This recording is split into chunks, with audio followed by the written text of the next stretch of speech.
waxaa loo baahan yahay si laaba in isula hadalno ummadda Soomaaliyeed waxaa jira maalmahan xalay iyo maanta waxaa ku soo korray magaalada dad dhaqan mooryaaneed leh oo guryaha jabsanaya oo dadka dilaya oo isu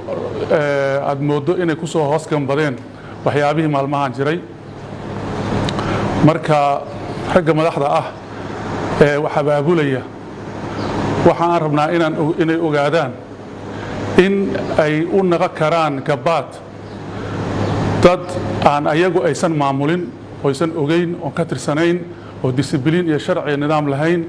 oo magac mooryaannimo ku socda waxa kale oo gabaad u naqa karaan argagixisadii horeba noo soo naafaysay haddana dhibka nagu haysay oo alqaacida iyo daacish horaan u soo joognay waayo aragaan u nahay marar badan in dad is-abaabulay oo magaca sheegtay magacahaas hoostooda inta lagu shaqeeyey bulshada Soomaaliyeed lagu baabi'iyey gabaad loo noqday haddana waxaa noo muuqata in ragga wax abaabulaya aysan ku xisaabtamin inay gabaad u noqon karaan dad aan ku jirin gacmahooda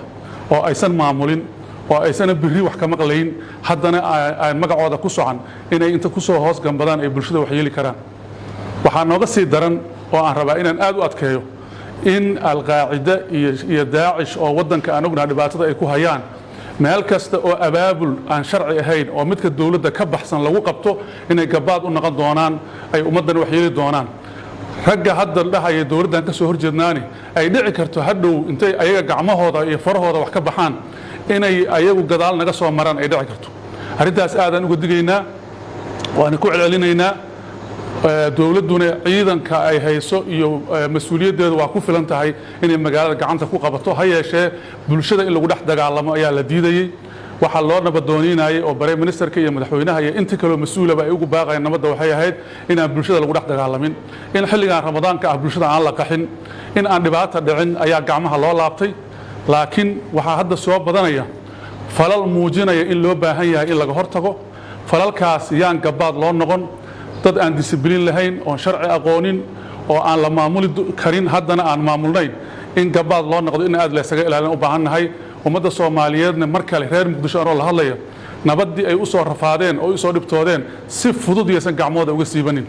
si fudud yeesan uga siibanin dawladdu waxay u turaysay bulshada in lagu dhex dagaalamo ayadoo Ramadaan lagu jiro xilli cibaado xilli nabadeed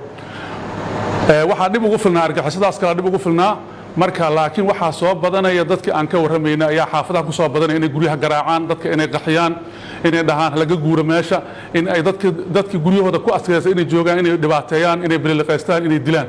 arrintaasi jid xun bay nagu wadaa marka aad iyo aad aan uga digaynaa aad u mahadsantiin wassalaamu calaykum waraxmatullaahi wabarakaatuh